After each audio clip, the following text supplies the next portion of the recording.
Every time I close my eyes, I'm back in the lake, swimming out farther than I ever dared as a kid. I remember the water thickening around me, turning colder, heavier, as if the lake itself wanted to keep me. My friends on the shore became distant voices, drowned out by something deeper, whispers that started below the surface, almost like a trick of the current.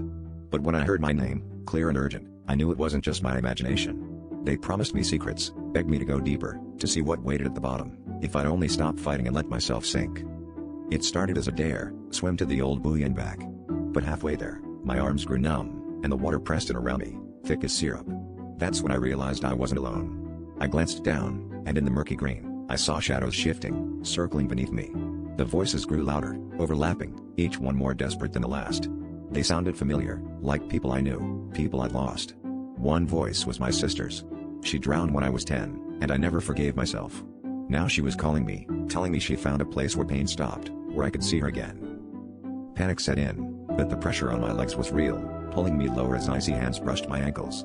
My lungs burned for air, but the voices promised relief if I just let go. I fought upward, but the harder I kicked, the more the shadows swarmed, their faces forming, faces I recognized from old photos and nightmares. They watched me with hollow eyes, mouths moving in silent screams. The surface seemed impossibly far away, like a thin sheet separating two worlds. I almost gave in, almost let the cold take me, just to stop the voices. But in those last seconds, I saw what they were hiding. At the very bottom, through the writhing shadows, something ancient waited, a vast, open mouth, rimmed with teeth made of bone and stone, yawning wide enough to swallow a house.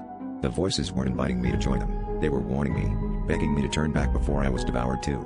I broke the surface screaming, lungs burning, the lake calm and empty around me. But sometimes at night, when I listen closely, I can still hear them calling from the bottom, not to pull me under, but to keep me away.